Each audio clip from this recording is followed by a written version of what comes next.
Good afternoon, everyone. We are the Group 1 reporters. Slide 49. Summaries in the news of ICT and e-networking. Number 1. Exposure to inappropriate content including pornography and extremism. The internet is full of materials that are not suitable for all ages.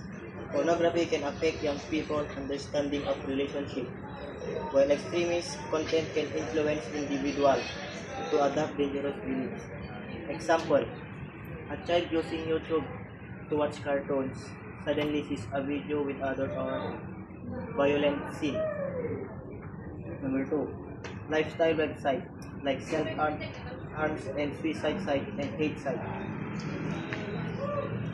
Some websites encourage harmful behavior like self-harm or suicide, and others promote hate against certain groups. This site can influence vulnerable individuals, especially teenagers, to copy that they see.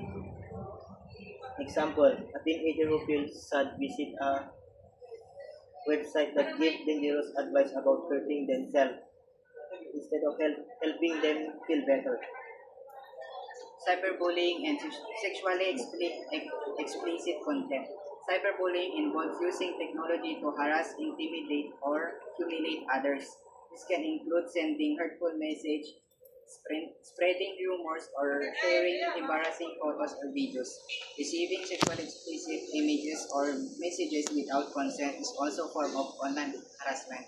Example, pag may isang tao na pagbabantaan ka o pagsasabihan ka ng masasakit na salita or sisendan ka ng mga videos or pictures na walang consent sa'yo. Privacy issues and personal info disclosure. Privacy issues online involve sharing personal info without consent or losing control over how your data is used. This can include sensitive details like address, phone number, or financial info. Example nito, kapag may isang tao nag-post ng tungkol sa'yo or data about sa'yo, example, address, or mga iba pang mga informasyon na galing sa'yo, yun yung privacy issues or personal info disclosure. Health and well-being waste from prolonged online technology use, especially at an early age. Let's break it down. What is health and well-being? It refers to physical, mental, and emotional health. When we talk about online tech use, it means how excessive screen time and digital interaction can harm this aspect of a person's health. Why is prolonged exposure at an early age a risk? Children and teenagers are still growing physically and mentally. Their brains, bodies, and social skills are developing, so they are more vulnerable to the negative effects of too much time online. Example, physical health, poor eyesight from staring at the screen for long periods. Bad postures like hunching over phone tables, which can cause back or neck pain. Less time for physical activities, leading to issues such as obesity. Mental health, sleep problems because blue light from screen disrupt the sleep hormone. Feelings of anxiety or depression, often due to cyberbullying, comparing oneself to others online, or being addicted to game or social media. Trouble focusing or paying attention in school, as constant digital stimulation shortens attention spans. In short, spending too much time online can damage their bodies, minds, and emotional balance. It's important to set limits on screen time and encourage other health activities. Addiction to gambling and gaming. Online platforms provide easy access to gambling and gaming, which can lead to addictive behavior.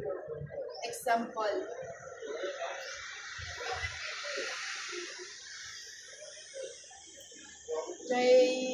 saysayangin lang jay oras mo ti online game ken video game tas mabaybay ang paydagyay pamilya.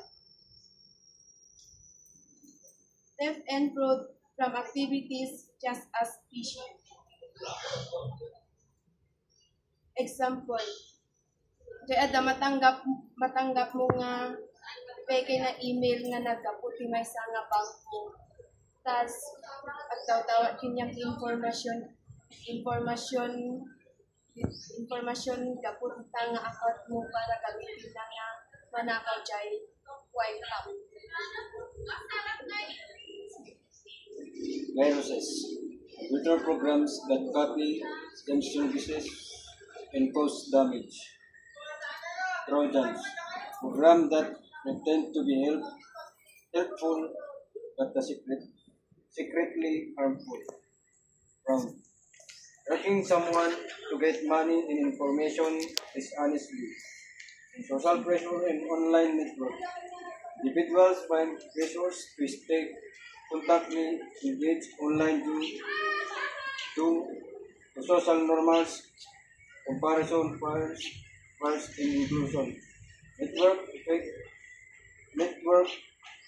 effects and technology that can cause physiological distress and affect social institutions.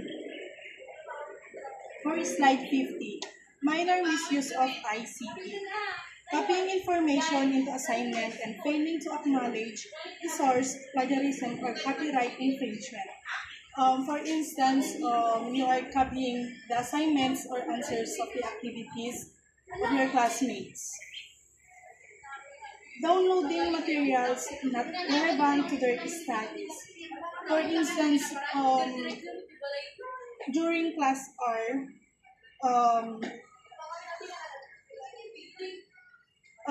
they download the files, videos, or other digital content that do not pertain to their academic work. For instance, the games or unrelated documents during class R. Misconduct associated with subject logins such as using someone else's password without permission. Improper or unauthorized action related to accessing online platforms or account that used for specific educational purposes. Leaving mobile phones turned on during class period.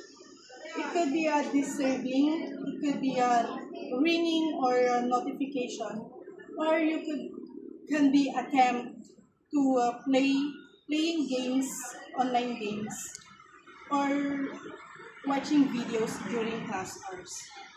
Unauthorized taking of pictures or images. It can violate privacy, confidentiality.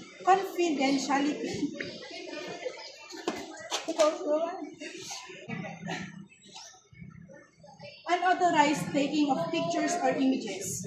It can violate privacy, confidentiality, or copyright rules that can be intrusive or lead to misuse of images.